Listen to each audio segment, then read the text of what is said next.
आसीन हूँ। महाराज जी, मांस मदिरा का सेवन नहीं करता, लगभग 20 वर्ष से ध्यान कर रहा हूँ। मन में ये संशय है कि इतने समय से ध्यान करने के बाद भी मेरी स्थिति कहाँ है। महाराज जी, इसका समाधान और जब अभी तक तुम्हें स्थिति का ही पता नहीं चला तो ध्यान किसका कर रहे हो? किसका ध्यान कर रहे हैं? स्थिति का ही पता नहीं चला। 20 साल हो गए, मटकी में छेद कर दो और ऐसे ऐसे डालते रहो, एक एक अंजुली तो भर पाएगी क्या कभी? अपने छेदों को बंद करो। जो इंद्रियों के द्वारा भोगों की विलासिता में मन का जाना है, यही छेद है।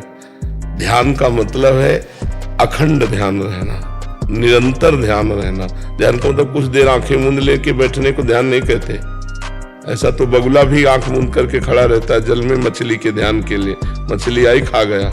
इंद्रियों का निर्विषय हो जाना और परमात्मा में तन्मय हो जाना ध्यान कहते हैं। वो चलते फिरते, उठते बैठते, खाते पीते, सोते जागते हर समय होता है। कौन सा ध्यान कर रहे हो आप? अष्टांग योग का तो ध्यान है नहीं, बात समझना। जो योगी का अष्टांग योग का ध्यान है वो है नहीं। अब घंटा 2 घंटा आंख मूंद के बैठ जाओ, सो जाओ, उसे हम ध्यान कहते नहीं।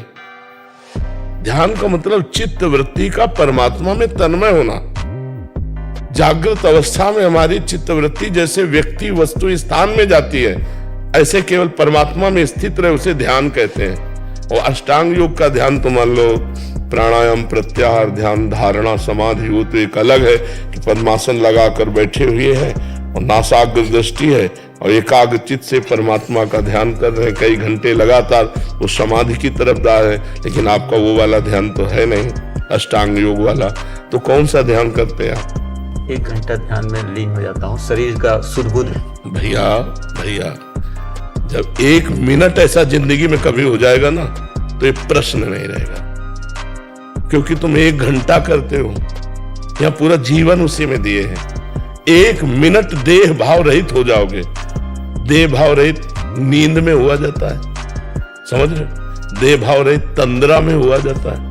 लेकिन ध्यान में जब देह भाव रहित होगे तो आनंद युक्त होगा और उस आनंद में 24 घंटे एक मस्ती रहेगी। 1 मिनट के ध्यान में 1 मिनट देह शुद्ध जब भूल जाओगे तो 24 घंटे मस्ती रहेगी। और 20 साल से कह रहे हो तो अब तक तो तुम्हें परमात्मा स्वरूप में स्थित हो जाना चाहिए था। 12 साल में तो सिद्ध हो जाता है साधन। 12 साल कोई नियम पूर्वक साधना की जाए वो सिद्ध हो जाती है। इसका मतलब है आप खुद निर्णय करो। सवाल हल नहीं हुआ, इसका मतलब है हासिल नहीं जोड़ा। कोई है जो छूटा हुआ है, उसे देखो अंदर से। और सबसे ज्यादा छूटा हुआ कि 1 घंटे ध्यान करके 23 घंटे छोड़ दिया, तो 23 घंटे में जो कूड़ा करकट जमा हुआ उसका क्या करोगे? 23 घंटे में जो कूड़ा करकट जमा हुआ उसका क्या करोगे? 1 घंटे झाड़ू लगाई और 23 घंटे सब खिड़कियां खुली कर दी और जो हवा से गंदगी आई तो तुम्हारा पोछा लगाना बेकार हो गया। इसीलिए 20 साल से कुछ अनुभव नहीं हुआ। और अगर खिड़की बंद करके और पोछा लगा कर छोड़ दो तो जब जैसा खोलोगे वैसे साफ मिलेगा। तो खिड़कियां बंद नहीं की, हर इंद्रिय अपने स्वतंत्र है, तो फिर क्या फल मिला? इसलिए नाम जप करो। नाम जप करते हो है, उसका हर समय प्रयास करो। हर समय प्रयास करो कि जैसे आप कोई सांसारिक कार्य कर रहे हो, राजकीय कार्य कर रहे हो, तो उस कर्म को भगवान को अर्पित कर दो। तदर्पिता अखिलाचारिता। और जो नाम जप है जहां खाली समय मिले बस हर, अब जैसे हम आपसे बात कर रहे हैं, बात करने में 1 शब्द में भी अंतराय अगर हमको मिला तो हम फट से अपनी जगह आ जाएंगे। और जो कार्य कर रहे हैं ये भगवान के लिए कर रहे हैं, ना आपके लिए कर रहे हैं ना अपने लिए कर रहे हैं, भगवान के लिए कर रहे हैं। तो ऐसे आप करो। जो राजकीय कार्य है वो भगवान के लिए कर रहे हैं, हर समय नाम। तो आप देखो बैठे बैठे आपको रोना आने लगेगा, ऐसा आनंद आएगा कि आप अपने को छुपाना चाहेंगे, अपने आनंद को मनाएंगे कि इस समय ना हो, इस समय मैं राजकीय कार्य में हूं, पर वो उफान मारेगा। 20 वर्ष बहुत होता है, नहीं होता ना? 20 साल तो अगर कोई भी अभ्यास किया जाए तो बहुत सुदृढ़ अभ्यास हो जाएगा। 1 घंटे का अभ्यास शुरू किया तो 20 साल में 20 घंटे में तो आ जाते। उठते बैठते चलते भगवदाकार वृत्ति है और कुछ याद ही नहीं है नहीं? तो अभी थोड़ा सही ढंग से चलो। देखो, अपने को यदि पूर्ण मान लोगे तो पूर्णता में कभी पहुंचोगे नहीं। अपने को अपूर्ण मानोगे तो पूर्णता में पहुंचना स्वाभाविक हो जाता है, क्योंकि अभी हम अपूर्ण हैं। तो अभी आप अपूर्ण हैं। पूर्णता आपका स्वरूप है, ना आप स्वरूप में स्थित है और ना भगवान के स्वरूप में स्थित है। देह भाव में है कि नहीं है? तो अब इसको काटो, उठते बैठते चलते फिरते हर समय नाम जप करो और भगवान के मंगलमय चरणों का ध्यान करो, जो भगवान का आपको स्वरूप प्रिय हो, क्योंकि हम आकार में फंसे हैं, आकार से ही छूटेंगे। कांटा लगा हो तो कांटे जैसी आकृति वाले यंत्र से ही कांटा निकाल करके हम कंटक रहित हो सकते हैं। तो ऐसे ही हम फंस गए आकार में, आकार में फंसे हैं, आकार का ही चिंतन करो, तो फिर निराकार जो स्वरूप है वो जागृत हो जाएगा। ध्यान का स्वरूप हमारे प्रभु श्री राम, प्रभु श्री कृष्ण, भगवान शिव ऐसे होने चाहिए, जिससे हम उनके रूप का चिंतन कर सके, उनके नाम का चिंतन कर सके, और ये चिंतन अचिंत गति को प्राप्त करा देगा। मम दर्शन फल परम अनुपा, जीव पाव निज सहज स्वरूपा। सहज स्वरूप जो है ना वो समाधिमय है। शंकर सहज स्वरूप सम्हारा, लाग समाधि अखंड अपारा। जो स्वरूप स्थित है अखंड अपार, 88 हजार वर्ष की समाधि लग जाती है भगवान शिव की अपने स्वरूप में। वही स्वरूप आपका है। जो शिव का स्वरूप है वही आपका स्वरूप है। जो बड़े बड़े सिद्धों का स्वरूप है वही आपका स्वरूप है। स्वरूप में कोई अंतर नहीं। तो अभी तक हम स्वरूप में तो पहुंचे नहीं, समझ रहे हो? एक गाढ़ स्थिति तंद्रा की होती है, जैसे बैठे अब चले, हम ध्यान उसे मानते जैसे जागृत तुम्हें देख रहे हैं। ऐसे आंख खुली हो या आंख बंद हो, बिल्कुल चेतना में, और हम परमात्मा स्वरूप का उसे ध्यान कहते हैं। बिल्कुल जागृत, बिल्कुल चेतना में, और फिर ध्यानस्थ उसे ध्यान कहते हैं। ऐसे ध्यान तो बहुत लोग लगाते हैं कि बैठे हो थोड़ी देर में अपना कंबल में आनंद में, फिर घड़ी में देखा 2 घंटा हो गए, बोले ध्यान का समय पूरा हो गया, उठ गए। इसे हम ध्यान नहीं कहते। ध्यान कहते 2 घंटे में 2 सेकंड भी आप खोए नहीं, केवल परमात्मा में स्थित चैतन्य घन। तो ऐसी ध्यान वृत्ति करके दे। हम लोग जो है ना, इसी ध्यान के लिए कभी सर्दी में जीवन में स्वेटर नहीं पहना, कभी कंबल नहीं ओढ़ा, खुले बदन सर्दी में कि कहीं हमें तंद्रा ना आ जाए, और फिर ध्यान। गंगा के किनारे चल रहे ठंडी वायु, और उसमें शरीर थर थर कांप रहा है, और लगाए पद्मासन, उसी में गंगा जी की धारा की तरफ बैठे, भूख प्यास गर्मी सर्दी सब भूल कर तब उस परमात्मा की तरफ बढ़ना होता है। आप तो एक पदाधिकारी हैं, आप ऐश्वर्य आराम भी भोग रहे हैं और ध्यान में सिद्ध भी हो जाए, ऐसा कैसे हो सकता है? एक ही पद्धति अपनाओ, नाम, वो आपको आगे बढ़ाएगा। असलियत जब आएगी ध्यान की, तो गदगद सुर नैना सजल दंपति रस रहे भीन। वो चल रहा है तो अपने ध्यान में है, वो कार्यरत है तो ध्यान में है। इसमें सामर्थ्य ऐसी होती है भगवान के भजन में, वो एक साथ 2 कार्य कर सकता है, भगवान का चिंतन भी और संसार का कार्य भी। ने अर्जुन को भगवान ने आदेश किया, मामुनिस्मर युद्ध च, मेरा स्मरण करते हुए युद्ध कर। तो युद्ध जैसा खतरनाक काम हो, भगवान का भजन एक साथ कैसे हो सकता है? लेकिन हो सकता है, तभी भगवान ने आदेश किया, मामुनिस्मर युद्ध च, मेरा स्मरण करते हुए युद्ध करो। तो सावधानी से अब लगो, अब जीवन ज्यादा नहीं रह गया। बहुत कृपा है जो शरीर स्वस्थ है, नहीं ऐसे ऐसे रोग हैं पूछो मत। मनुष्य जीवन क्या नरक जीवन है। यदि भजन बन जाए तो बन जाए, नहीं भैया बहुत नरक जीवन है। तो जल्दी जल्दी ऐसा भजन कर लो कि इससे पिंड छूट जाए। अगला जो जन्म हो तो दलित दुराए वाला ना हो। अगर मनुष्य जन्म पावे तो बचपन से भगवान का भजन करते हुए भगवान को प्राप्त हो जाए। नहीं जन्म मरण क्या क्या। अच्छा मनुष्य है तो दवाइयां है, अब ऐसे पशु पक्षी योनियां हैं कि जिनमें कष्ट है, बस भोगते रहो, न कोई औषधि है न कोई निराकरण है। तो अभी भगवान का भजन करके भगवान को रिझा लो तो जीवन सार्थक हो जाए। आसन में कितनी देर बैठ सकते हो? पद्मासन, सिद्धासन में, जैसे बैठने सुखासन।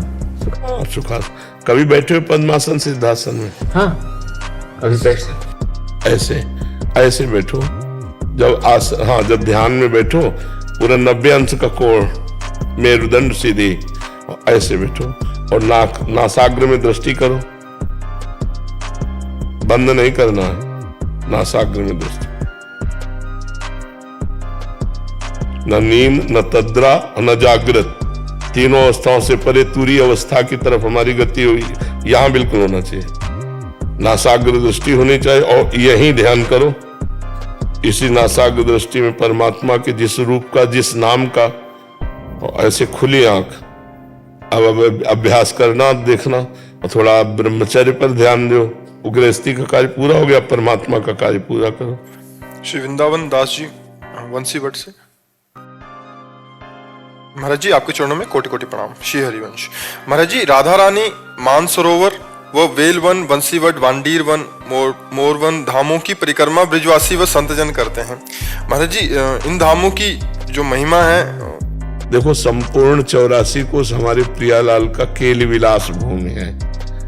एक कण ऐसा नहीं है जो श्री जी के चरणों से युक्त न हो, जहां श्री जी के चरण न पड़े हो, और एक कण ऐसा नहीं जो प्रेमियों के आंसुओं से भींगा न हो। पूरा 84 कोस ब्रजमंडल ये ब्रह्म भूमि है। ये साक्षात श्री कृष्ण का वपू है 84 कोस भूमि। तो जितनी भी है सब लीला स्थलियां हैं, प्रिया प्रीतम के चरण चिन्ह और प्रेमी जनों के आंसुओं से भींगी हुई भूमि है। यहाँ की प्रदक्षिणा मात्र से, अगर पद्धति से नंगे पैर 84 कोस ब्रजभूमि की परिक्रमा की जाए तो उसका कभी 84 योनि में फिर भ्रमण नहीं होगा।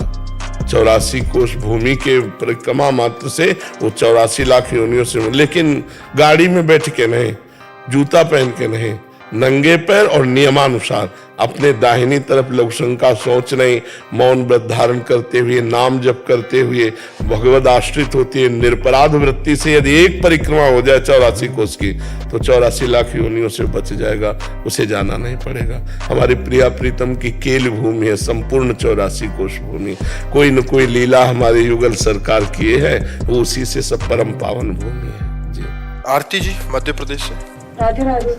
राधे राधे महाराज जी। महाराज जी आजीवन ब्रह्मचर्य का पालन करने व श्री जी का निरंतर नाम जप करने से श्री जी की प्राप्ति हो जाएगी। महाराज जी नौकरी के दौरान सभी प्रकार के लोगों के संपर्क, बातचीत करना, साथ आना जाना, स्पर्श होना होता है। महाराज जी क्या इससे भजन पर प्रभाव पड़ता है क्या? हम पुलिस में हैं।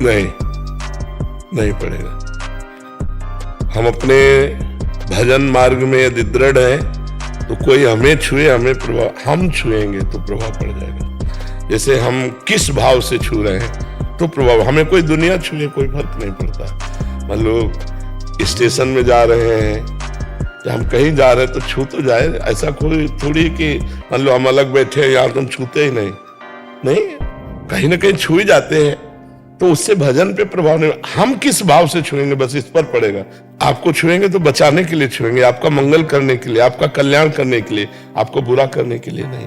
काम भाव से नहीं छुएंगे, गंदी भाव वासना से नहीं छुएंगे, तो बाहर हमें कोई छुए उससे कोई फर्क नहीं पड़ता। हम गंदी भावना से ना छुएं किसी को, किसी की गंदी भावना का सपोर्ट हम ना करें तो हमारा ब्रह्मचर्य ठीक रहेगा और नाम जब चलता रहेगा। हमारे को कोई छुए उससे कोई फर्क, तो हम किसी को नहीं छुएंगे, भाव से छुएंगे। हमारा पूज्य है तो उसके चरण छुएंगे, ऐसा कोई धक्का लग रहा है तो अपने बचाव पक्ष में रहेंगे, तो वो बात अलग है। लेकिन हम किसी को गलत भाव से छुए तो फिर वो हमारे अंदर फर्क पड़ जाएगा। सूक्ष्मा जी। राधे राधे। राधे राधे महाराज जी। महाराज जी मेरा प्रश्न है कि अगर मनुष्य अपने जीवन के अच्छे और बुरे कर्म इसी जन्म में भोगता है तो नहीं, इसी जन्म में नहीं भोगता। जन्म जन्म का जो एक भंडारा जमा है, गोदाम, उसे कहते संचित कर्म। उससे जो निकल कर शुभ अशुभ आया, उससे शरीर बना है, उससे कुछ निकल करके आया। जैसे गोदाम से कुछ निकाल करके गेहूं पिसाया जाता है हफ्ता 10 दिन के लिए, तो ऐसे 80 वर्ष 100 वर्ष के लिए प्रारब्ध बन करके आया सुख दुख का। और मनुष्य जन्म में क्रियमाण नए कर्म करने का अधिकार पुराने कर्मों को भोगते हुए। तो जैसे हम नए कर्म कर रहे हैं, सफलता नहीं प्राप्त हो रही, पुराने कर्म बुरे हैं तो हमें बार बार गिरा रहे हैं। जैसे हमारा नया कर्म कोई ज्यादा उत्थान वाला नहीं, लेकिन हमारा काम बनते चले जा रहे हैं, उसमें हमारे पूर्व पुण्य काम कर रहे हैं, तो पूर्व के पुण्य और पाप जनित फल को भोगते हुए नया कर्म जो हम कर रहे हैं उसका फल भोगना पड़ेगा अगले जन्म में।